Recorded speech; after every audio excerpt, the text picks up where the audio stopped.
शिक्षक भरतीसाठी अपेक्षित असणारी परीक्षा जवळपास पास झालेले राज्यामध्ये 2.5 लाख विद्यार्थी आहेत. या 2.5 लाख विद्यार्थ्यांवर आता उपासमारीची वेळ आली आहे, कारण अद्याप त्यांच्या संदर्भातली जाहिरात निघालेली नाही आहे. शिक्षण खातं हे पहिलं खातं असं आहे ज्या खात्यामध्ये सुरुवातीला भरती प्रक्रिया होण्यापूर्वी जागा काढल्या जात नाहीत, केवळ पात्रता परीक्षा राबवली जाते आणि त्यानंतर राज्यभरात ज्या वॅकन्सी आहेत त्या वॅकन्सीची घोषणा केली जाते. मागच्या जवळपास 6-7 महिने झालं या सर्व मंडळींना परीक्षा दिलेली आहेत. हे सर्वजण आहेत ते TET परीक्षा पास झालेले आहेत, मात्र अद्याप भरती प्रक्रिया सुरू झालेली नाही आहे, किंबहुना राज्यामध्ये किती जागा आहेत या संदर्भातली घोषणा झालेली नाही. आणि त्यामुळे हे सर्वजण आहेत हे उपमुख्यमंत्री अजित पवार यांना भेटायला आले होते, त्यांच्याशी चर्चा करायला आले होते. अजित पवारांची तुमची भेट झाली, काय उत्तरं मिळाली आणि नेमका प्रॉब्लेम तुमचा सध्या काय आहे? आता प्रॉब्लेम असा आहे की महाराष्ट्रामध्ये सध्या एकूण 75,000 कंत्राटी शिक्षक हे शिक्षणाचं काम करत आहेत, जे की अपात्र आहेत, त्यांनी कुठलीही परीक्षा दिलेली नाही. दुसरा प्रॉब्लेम असा आहे की महाराष्ट्रामध्ये जिल्हा परिषदेच्या 15,000पेक्षा जास्त जागा आहेत, हे सदनामध्ये ह्यांनी मान्य केलेलं आहे सरकारनं. आणि सर्व आस्थापने म्हणजे समाज कल्याण, आदिवासी आणि सर्व खाजगी संस्था या सर्वांच्या म्हणून 40,000 प्लस जागा रिक्त आहेत. म्हणजे एका पद्धतीनं हजारो लाखो विद्यार्थ्यांवरती हा अन्याय आहे.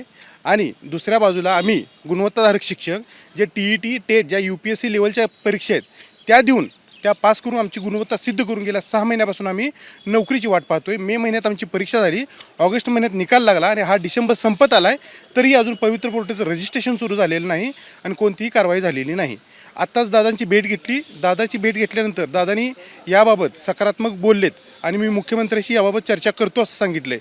परंतु आम्ही आत्ताच्या काळामध्ये आतापर्यंत 2-3 वेळा आंदोलन केलेत आणि दरवेळेस ही सकारात्मक उत्तरं ऐकायला भेटलेत, परंतु सकारात्मक काम काय दिसत नाही आहे. अशी आश्वासनं किती वेळा मिळाली? अशी आश्वासनं जवळजवळ आतापर्यंत 5 ते 6 वेळा मिळाली. आत्ताच आम्ही गेल्या महिन्यामध्ये मुंबईमध्ये एक आंदोलन केलं. त्या आंदोलनामध्ये 8च दिवसात तुमचं पवित्र पोर्टल सुरू करतो आणि भरतीची कारवाई फास्ट करतो असं सांगितलं होतं.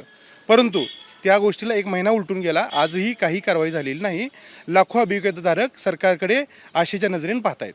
काय कारणं सांगितली तुम्हाला ज्यावेळेस अजित पवारांना तुम्ही भेटला? 2.5 लाख तुम्ही सर्व मंडळी परीक्षा पास झाले आहात, काय तुम्हाला कारणं सांगितली? काय हे होत नाही आणि कधीपर्यंत होईल?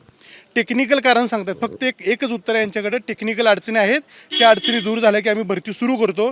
परंतु आज आपण 21व्या शतकात आहोत, डिजिटल युगात आहोत, परीक्षा आमच्या ऑनलाईन झाल्या आणि गेल्या 6 महिन्यात जर यांना यांची टेक्निकल अडचण सोडवता येत नसेल तर मग हा गंभीर प्रश्न आमच्यासमोर उभा राहतो की नेमकं हे करतायत काय.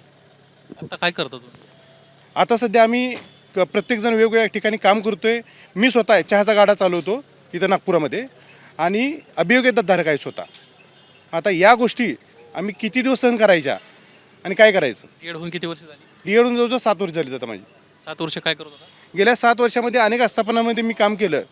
छोट्या छोट्या आस्थापनामध्ये 7,000 5,000 काम केलं. तिथं मन रमत नाही, कारण आमचं स्वप्न हे जिल्हा परिषद शाळेत लागून मुलं घडवण्याचं स्वप्न आहे. आता अक्षरशः उपासमारीची वेळ आलेली आमच्यावरती. मी एक अभियोगताधारक आहे, अशी लाखो अभियोगताधारक काम करत आहेत सध्या.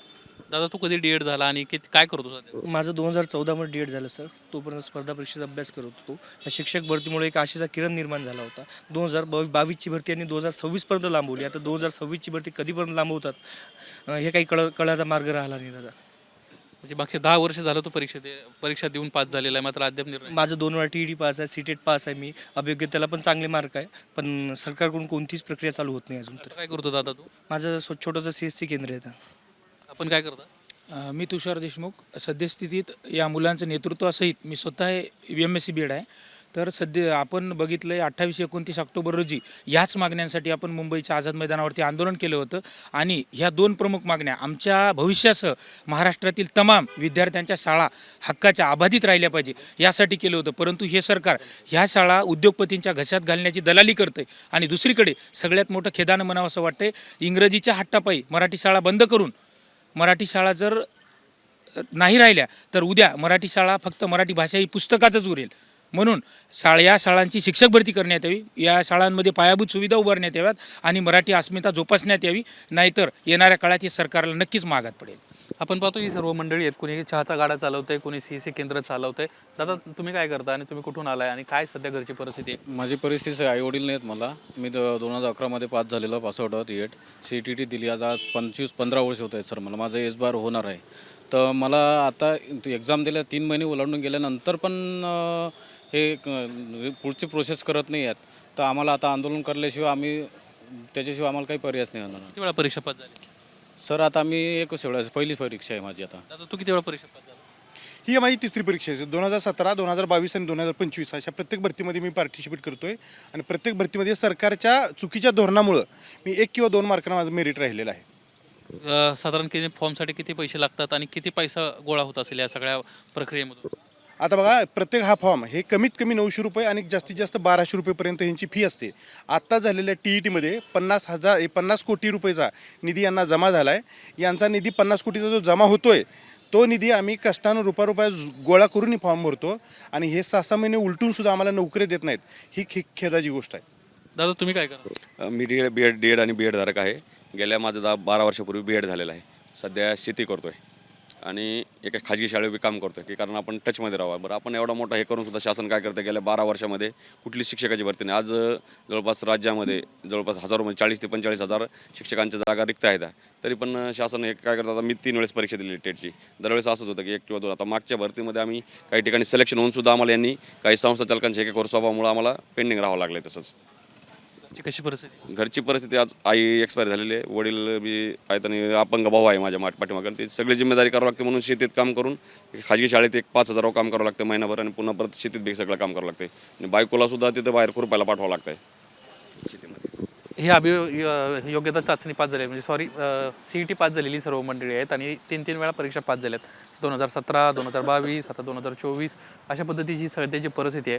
पात्रताधारक हे सर्व शिक्षक आहेत, मात्र केवळ भरती प्रक्रिया राबवण्यात आलेली नाही आहे आणि त्यामुळं आज कोण चहाचा गाडा चालवतं आहे, कोणी शेतीत काम करतं आहे, पत्नी शेतीत काम करते आणि बंगल्याला जाते. अशा पद्धतीची ह्या संपूर्ण शिक्षकांची परिस्थिती आहे. एकीकडे राज्यामध्ये जवळपास 75,000 कंत्राटी शिक्षक भरण्यात आलेले आहेत, ज्यांना कुठली परीक्षा दिलेली नाही आहे, कुठली प्रक्रिया त्यांच्यासाठी राबवण्यात आलेली आहे. केवळ काही मानधनावर ही सर्व मंडळी काम करत आहेत आणि ज्यांना परीक्षा दिल्या साधारणपणे 50 कोटी रुपये एका भरती प्रक्रियेवेळी सरकारला गोळा होतात. मात्र केवळ भरती प्रक्रियेसाठीची परीक्षा राबवल्या जातात, प्रक्रिया राबवली जात नाही पुढची आणि त्यामुळं आज या संपूर्ण तरुणांवर कुठंतरी एक नाराजीचा सूर आहे आणि आज बेकारीची वेळ या संपूर्ण तरुणांवर आलीच आपल्याला दिसते. या संपूर्ण प्रकरणात आता सरकार काय भूमिका घेते हे पाहणं महत्त्वाचं राहणार आहे, कारण सातत्यानं मी प्रत्येक अधिवेशनात या सर्व मंडळींना बघत असतो, हे आंदोलन करताना दिसत असतात, मात्र निर्णय होत नाही आणि त्यामुळे आता या सगळ्या विषयात सरकार काय भूमिका घेते हे पाहणं महत्त्वाचं राहणार आहे. कॅमेरामन रोहित कांबळेसह निलेश बुदावले, ABP माझा, नागपूर. ABP माझा, उघडा डोळे बघा नीट.